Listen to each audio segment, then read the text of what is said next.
ang operation, as part of our Tokang operation, ang order ni Mayor Inday sa akon, nag-ilaylo sa nato ang pusil, killing through shooting. Sa atwang mga target persons, shabu users and pushers and other criminal elements in Davao City, kay samukan siya media, magsige o pagunta na, pud, kidnapa, abdak, na lang ninyo ang inyong target, unya, ilubong sa quarry, laod quarry. Para missing lang kay okay si Mayor Inday sa ana paagi. I talked to Mayor Inday as part of our Tokang operation. She ordered us to lay low our killings through gun shooting because the media is asking too much. Just kidnap targets, then bury them in the quarry so they would go missing. She's okay with that way. To which I answer, yes sir, sultian na ko ako ang grupo. I'll inform my group. Colonel Bato de la Rosa instructed me. I-inform tour kung naamoy maabdak na target nyo. Inform me tour whenever you are kidnapped a target. Your Honor, we are requesting that that pertinent portion read by the witness be bracketed and marked as Exhibit P 435A. So marked, Your so Honor, ordered. I just, Counsel for Respondent. What? we just want to register again our continuing objection, Your Honor. Again, we already allowed, Your Honor, that the witness at least identify this document. But as to the fact, Your Honor, that he is allowed to read even portions thereof, he's not the author of this affidavit. And as to the truth or falsity thereof, is incompetent to testify on that.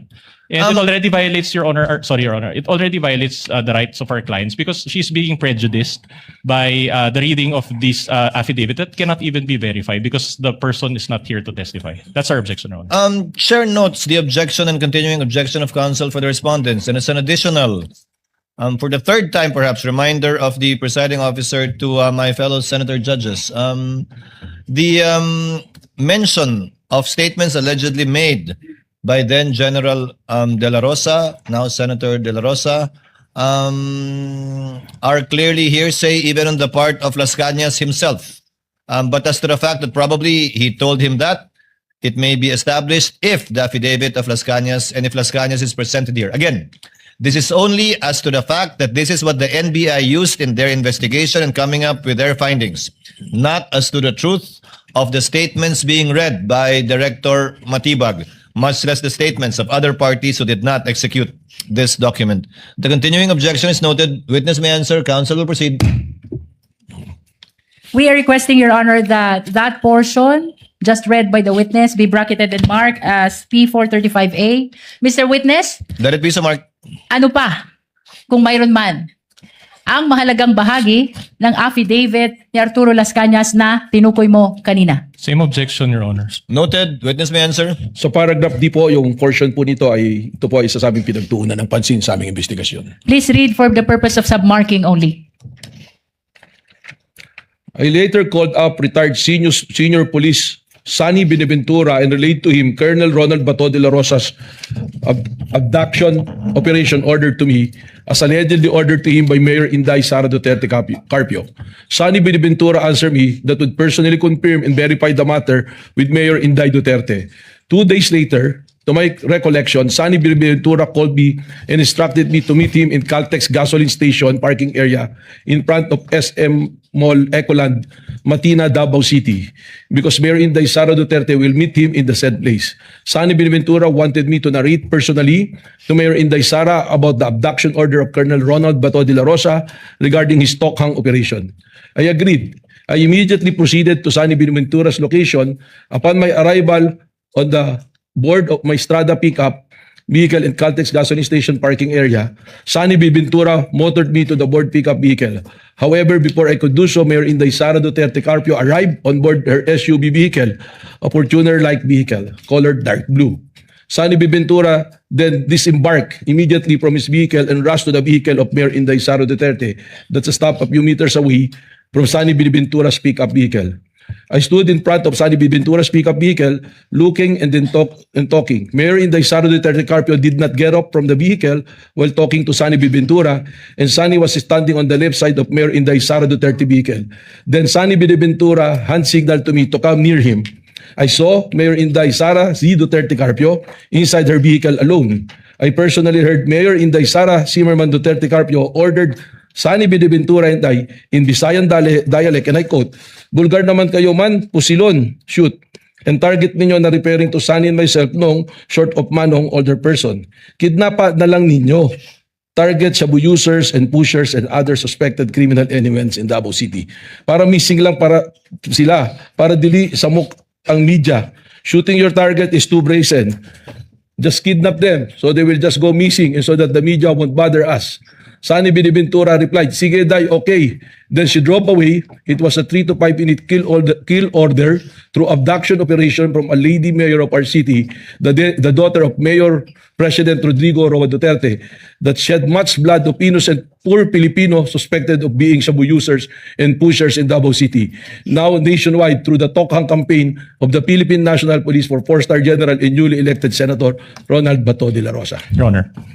Counsel for Respondent. Then, considering, Your Honor, the reading of this portion of this piece of paper, Your Honor, we ask for a fourth clarification on the part of the chair that the reading of this document, Your Honor, already creates an impression, not just to the minds of the senator judges, but also the public. They may be misled, Your Honor, to believing the truth or falsity of these statements. So, in other words, Your Honor, this is highly improper for, with all due respect, Your Honor, for this honorable court to allow the reading of a portion of an affidavit that was not authored by this witness.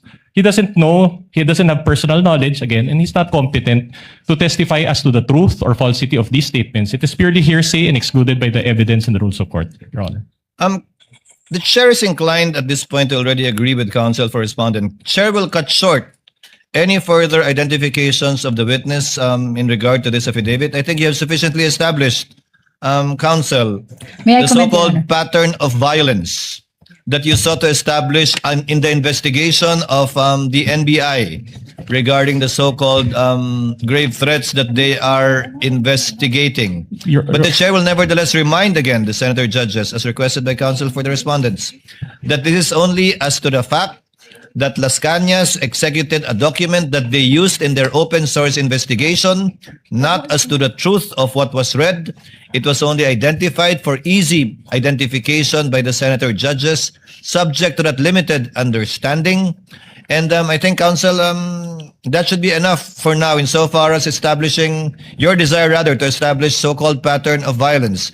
Kindly move on already to the other grounds for investigation. Just one last manifestation. Counsel for Your Honor. Respondent is recognized. Well, in that case, Your Honor, with all due respect again, then it is like we believe certain portions of the statements as read by this witness because we are already mentioning about a pattern. So in other words, Your Honor, we give credence, Your Honor, or value to the statements that were read, which is highly improper, and we would like to object to that, Your Honor. We May I did not respond, give Your Honor? credence to it, counsel. We merely allowed the witness to testify as to the evidence he used and or considered in his investigation, which actually has not yet borne fruit unless he will testify to the contrary later on. As I believe the investigation as of this moment is still ongoing. But let it end at that. Counsel, please move on to we will another submit, point. Your Honor, but register continuing. The continuing objection of counsel for respondent is duly noted and entered into the records.